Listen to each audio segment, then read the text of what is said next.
नमस्कार मेरे प्यारे बच्चों, मेरे दोस्तों और उनके मम्मी पापा भाइयों, जो भी इस कहानी को सुन रहे हैं उनका बहुत धन्यवाद, शुक्रिया। आज इस कड़ी में हम पंचतंत्र की कहानियों के इस हिस्से में एक कहानी लाए हैं, मस्तक पर चक्र। जी हाँ, तो आइए हम कहानी को शुरू करते हैं। एक नगर में 4 युवा ब्राह्मण रहते थे। धन उपार्जन करने के उद्देश्य से उन्होंने दूसरे नगर जाने का विचार किया और अवंती चले आए। वहां क्षिप्रा नदी में स्नान कर उन्होंने मंदिर में भगवान शिव की आराधना की। मंदिर में उनकी भेंट आराधक भैरवानंद से हुई। भैरवानंद ने उन चारों को अपने आश्रम में आमंत्रित किया और वे उसके साथ आश्रम चले आए। पूरा दिन उन्होंने आश्रम में व्यतीत किया। वहां उन्हें ज्ञात हुआ कि भैरवानंद को अनेक सिद्धियां प्राप्त हैं। वे उनसे अनुनय करने लगे और बोले, हे ऋषिवर, हे मुनिवर, आपको अनेक सिद्धियां प्राप्त हैं, कृपया हमारा कल्याण करें, हमें धन उपार्जन का मार्ग बताएं। उनका अनुनय सुन भैरवानंद को दया आ गई और उन्होंने चारों को सूत की बनी एक एक बत्ती देकर कहा, तुम चारों इन बत्तियों को अपने हाथ में लेकर हिमालय की ओर प्रस्थान करो। वहां की तराई में स्थित वन में तब तक चलते जाओ जब तक बत्ती की ये जो बत्ती है किसी स्थान पर गिर न पड़े। जहां बत्ती गिरे उसी स्थान की खुदाई करो, तुम्हें गड़ा हुआ धन प्राप्त हो जाएगा। अगली सुबह बत्तियां लेकर चारों ब्राह्मणों ने हिमालय पर्वत की ओर प्रस्थान किया। कई दिनों की यात्रा पश्चात वे हिमालय की तराई में पहुंचे। वहां घने जंगलों से गुजरते हुए एक ब्राह्मण की बत्ती गिर गई। उसने जब उस स्थान की खुदाई की तो उसे तांबे की खान प्राप्त हुई।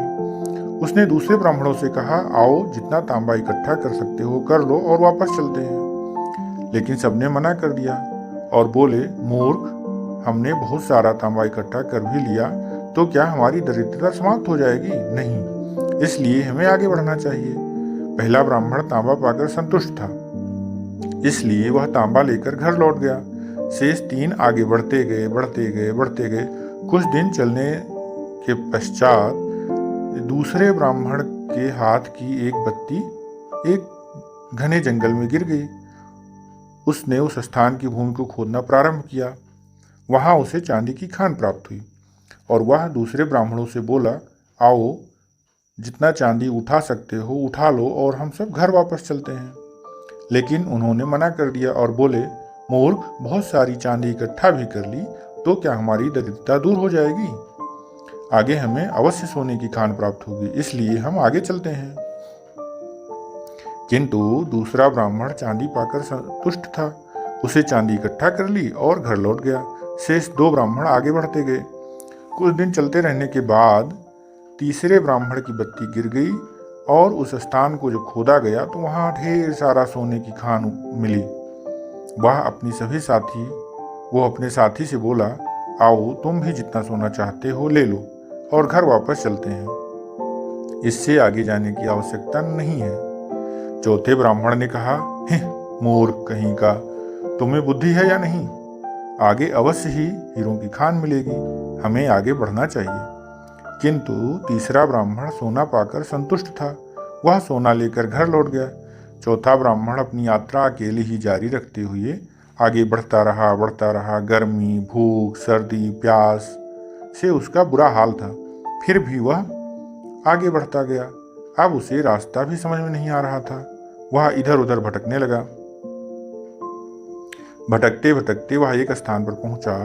वहां उसने एक व्यक्ति को देखा। उसका शरीर खून से लथपथ था और उसके सिर पर एक चक्र घूम रहा था। ब्राह्मण उसे देख अचरज में पड़ गया। वह उस व्यक्ति के पास गया और पूछने लगा, आप कौन हो और आपके सिर पर यह चक्र क्यों घूम रहा है? उसी क्षण व्यक्ति के सिर पर घूम रहा चक्र ब्राह्मण के सिर पर आ लगा। ब्राह्मण चीख उठा, यह क्या हुआ? वह व्यक्ति बोला, इन्हीं परिस्थितियों में यह चक्र मेरे सिर पर घूमने लगा था। ब्राह्मण को उस चक्र से बहुत कष्ट हो रहा था। उसने उस व्यक्ति से पूछा, मुझे इससे कब मुक्ति मिलेगी?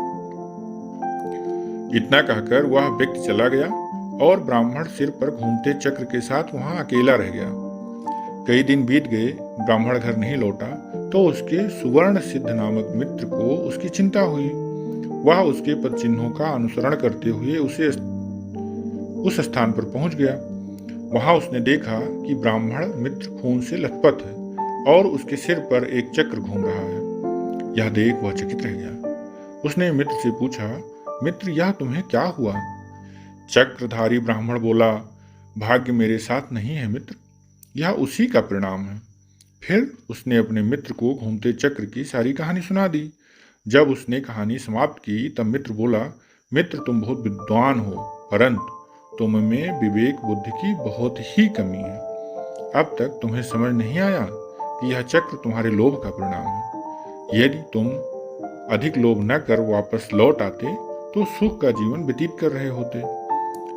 तो मेरे प्यारे बच्चों, इस कहानी से क्या सीख मिलती है? इस कहानी से हमें यह सीख मिलती है कि लोभ में बुद्धि भ्रष्ट हो जाती है। अर्थात जब भी आप आवश्यकता से अधिक लालच करने लगते हैं तो वहां पे आपको अनेक कष्टों का सामना करना पड़ता है और उसका प्रायश्चित आपके परेशानी में ही संभव होगा।